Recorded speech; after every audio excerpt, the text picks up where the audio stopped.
Halo, selamat datang di pertemuan mata pelajaran PKWU.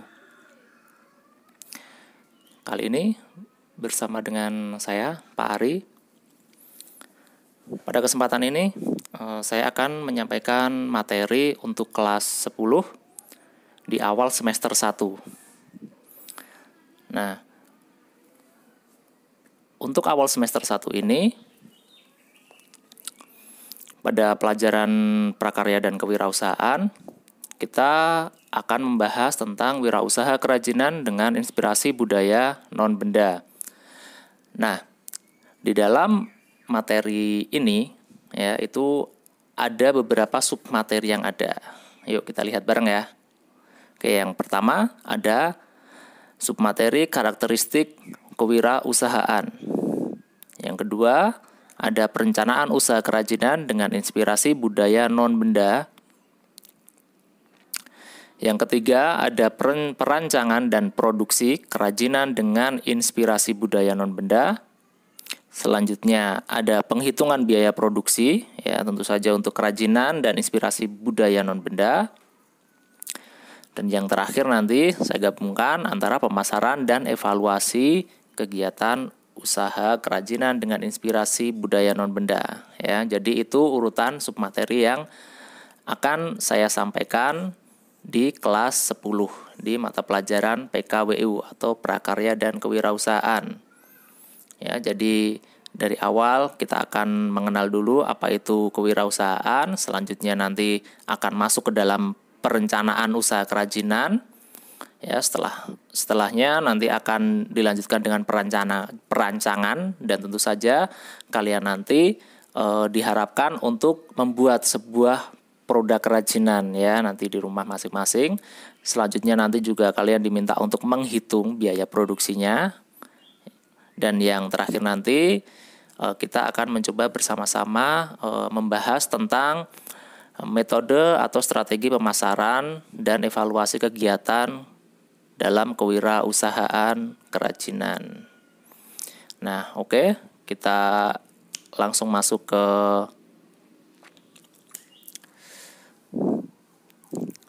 sub materi yang pertama, yaitu karakteristik kewirausahaan. Nah, sebenarnya wirausaha itu apa sih, ya kan? Mungkin ada juga yang masih bertanya ya. Nah, jadi di sini dijelaskan bahwa wirausaha ya itu berasal dari kata wira dan usaha. Ya, bisa kita pahami bersama, wira berarti pejuang dan usaha berarti perbuatan yang baik. Nah, pengertian wirausaha menurut Kamus Besar Bahasa Indonesia adalah orang yang pandai atau berbakat mengenali produk baru, menentukan cara produksi baru, menyusun kegiatan untuk mengadakan produk baru, dan juga mengatur permodalan ya untuk operasionalnya. Nah, pelaku wirausaha dikenal juga dengan sebutan wirausahawan. Ya, wirausaha itu adalah objeknya, ya kan, yang dilakukan, dan wirausahawan itu adalah orang yang melakukan. Nah, wirausahawan juga punya istilah entrepreneur. Ya, entrepreneur adalah seorang yang memiliki kualitas jiwa kepemimpinan dan inovator pemikiran dalam melakukan usaha. Jiwa kepemimpinan itu apa? Nanti akan kita bahas. Nah, entrepreneur dapat diartikan juga sebagai seseorang yang mampu mewujudkan ide-ide ke dalam sebuah inovasi yang sukses. Nah, di sini ada kata sukses ya, berarti harus berhasil ya. Tapi keberhasilan itu bukan sesuatu yang instan ya. Jadi banyak entrepreneur yang mereka harus melalui berbagai macam kegagalan dulu baru akhirnya bisa meraih kesuksesan.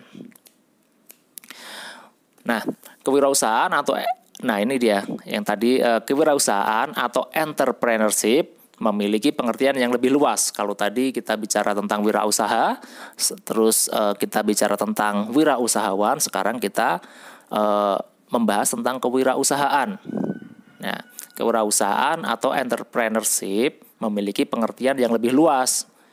Kewirausahaan seperti tercantum dalam lampiran keputusan Menteri Koperasi dan Pembinaan Pengusaha Kecil nomor 961 garis miring KAIP garis miring M garis miring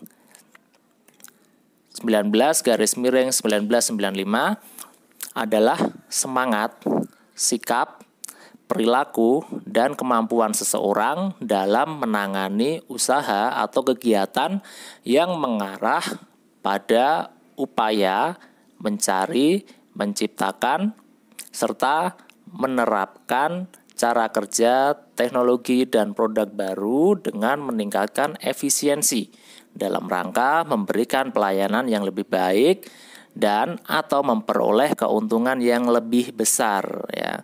Jadi kewirausahaan di sini lebih kepada sikap atau sifat ya yang dimiliki seseorang wirausahawan begitu.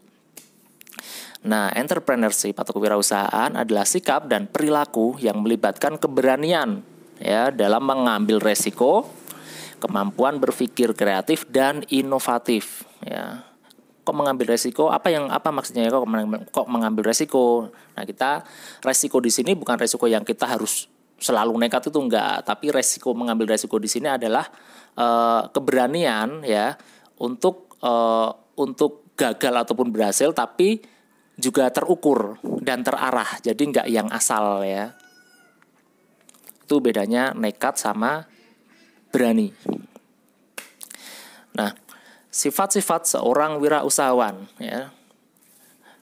Dalam memulai sebuah usaha, tentunya seorang wirausahawan diharapkan mempunyai sifat-sifat yang bisa menunjang keberhasilannya dalam menjalankan sebuah usaha. Nah, di sini kita akan coba bahas sifat-sifat apa sih yang seharusnya dimiliki oleh seorang wirausahawan. Nah, di sini yang pertama adalah percaya diri. Apa itu? Tentunya kalian sudah akrab ya dengan kata percaya diri ya, dan sepertinya kalian juga cukup punya sifat kepercayaan diri ini. Kepercayaan diri merupakan paduan sikap dan keyakinan seseorang dalam menghadapi tugas atau pekerjaan yang bersifat internal, sangat relatif dan dinamis, dan banyak ditentukan oleh kemampuannya untuk memulai, melaksanakan, dan menyelesaikan suatu pekerjaan, baik secara mandiri maupun secara teamwork atau bersama-sama. Nah, percaya diri ini sangat menentukan, ya kan? Karena kepercayaan diri ini kaitannya nanti dengan keyakinan, disiplin, dan sikap untuk berani memulai, berani berinovasi, dan menyelesaikan apa yang sudah direncanakan. Kalau seorang wirausahawan tidak mempunyai sifat ini, kemungkinan usahanya tidak akan berjalan dengan baik. Nah, yang kedua, berorientasi pada tugas dan hasil. Apa ini maksudnya? Seseorang yang selalu mengutamakan tugas dan hasil adalah orang yang selalu mengutamakan nilai-nilai motif berprestasi, berorientasi pada laba, ketekunan, dan kerja keras. Jadi berorientasi pada tugas dan hasil di sini adalah fokus ya, fokus terhadap apa yang dilakukan dan terhadap apa yang akan dicapai. Nah, seorang wirausahawan tentunya akan selalu berusaha untuk menjadi yang terbaik dalam bidang yang dikerjakannya. Jadi dia selalu berpikiran positif sehingga dia selalu berusaha untuk menjadi lebih baik dan lebih baik lagi. Yang ketiga, berani mengambil resiko. Salah satu hal penting dalam memulai berbuat sesuatu yang baru adalah berani mengambil resiko ya untuk melakukan sesuatu yang pernah dilakukan sebelumnya. Nah, berani mengambil resiko ini berani memulai hal yang baru yang belum pernah dilakukan. Tapi kembali lagi dengan ukuran dan secara terarah. Jadi tidak hanya modal nekat, tapi harus ada perhitungan juga kalau dalam konteks kewirausahaan. Nah, inovasi atau kebaruan tidak akan muncul jika kita melakukan hal-hal yang sudah dilakukan orang lain dan tidak berani melakukan hal yang belum pernah dilakukan. Oke. sifat selanjutnya ya adalah kepemimpinan. Nah, tadi sudah saya singgung kepemimpinan apa sih? Nah, kepemimpinan ini harus dimiliki nih oleh seorang wirausahawan. Nah, kepemimpinan adalah sikap yang dimiliki oleh seorang pemimpin. Ya, jadi bedakan antara kepemimpinan dan pemimpin. Pemimpin itu subjek atau orangnya, sedangkan kepemimpinan adalah sikap atau sifatnya. Nah, di antara sikap kepemimpinan ini adalah mempunyai visi yang jelas, memiliki integritas dan kejujuran, mampu berkomunikasi dengan baik, menjadi teladan, rendah hati, mau mendengar, mampu memotivasi orang lain untuk melakukan tugasnya, dan berlaku adil. Banyak sekali ya ternyata sikap-sikap yang ada dalam kepemimpinan. Nah, jadi memang seorang pemimpin itu sangat luar biasa ya, karena seorang pemimpin itu ternyata dituntut untuk memiliki kriteria sikap maupun sifat yang seperti ini, yang seperti yang sudah dijelaskan ini. Nah, ini juga bisa memotivasi kalian nih ya, karena sikap dari seorang pemimpin itu ternyata tidak ada yang buruk ya kan, semuanya baik. Nah, itu bisa jadi motivasi untuk kalian. Nah, selanjutnya ada keorisinalitasan atau keaslian. Nah, keaslian ide atau gagasan itu sangat penting ya. Karena ketika ide atau gagasan itu benar-benar muncul dari dalam diri seorang wirausahawan, dia akan terus melakukan inovasi ya, karena dia tidak plagiat atau dia tidak meniru ide maupun gagasan orang lain. Itu muncul dari dalam diri. Nah, itu akan lebih awet. Ya, karena itu dimulai dari dirinya sendiri, sehingga dia bisa melakukan inovasi-inovasi dan membaca peluang-peluang tertentu dalam dunia usaha. Itu orisinalitas muncul dari kemampuan untuk selalu menuangkan imajinasi ya dalam pekerjaannya. Tadi kembali lagi berorientasi pada masa depan. Seorang wirausahawan biasanya bisa berpikir, ke depan sepertinya masyarakat umum akan membutuhkan ini. Sepertinya teknologi mengarah ke arah ini. Nah, seperti itu. Nah, ini berorientasi pada masa depan. Seorang dengan kewirausahaan, sikap kewirausahaan ya, berani melihat peluang dan tantangan tidak hanya saat ini, melainkan juga di masa depan. Nah, sekarang kita masuk ke faktor keberhasilan wirausaha. Nah, di sini saya akan memberikan tugas sederhana nih. Ya, tugasnya adalah pengamatan yang nantinya akan kalian perenungkan, akan kalian pikirkan dan kalian tuangkan ke dalam bentuk tulisan, audio maupun video. Nah, ini merupakan tugas individu ya. Jadi, silakan kalian mengamati lingkungan ya, mencari informasi dari buku, koran, majalah maupun internet. Bebas ya, bebas medianya. Pelajari kisah sukses dari seorang wirausahawan ya, seorang wirausahawan di bidang kerajinan tentunya. Ya, kalian silahkan mencari. Nah, tuliskan hal-hal apa saja yang membuat wirausahaan tersebut berhasil ya. Jadi silahkan kalian riset ya, pura-puranya riset ini, ya nggak pura-pura tapi memang ini bagian dari riset ya, melalui media sosial dan melalui media cetak. Silahkan media informasi yang lain juga boleh. Nah, setelah itu kalian mencoba mempresentasikan ya hasil pemikiran kalian, bisa dengan tulisan ya, bisa dengan tulisan tangan lalu difoto, bisa dengan kalian mengetik di Microsoft Word ataupun nantinya dikirim dalam bentuk file PDF juga boleh. Nanti kalian presentasi dalam rekaman audio semacam voice note itu juga boleh.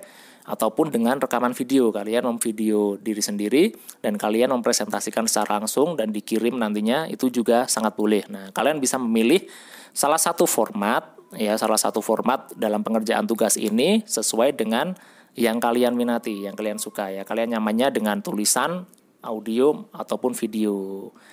Ya. Mungkin itu dulu ya untuk awal pertemuan ini, dan terima kasih untuk sudah setia mengikuti pembelajaran. Sampai jumpa di submateri selanjutnya untuk minggu depan. Terima kasih.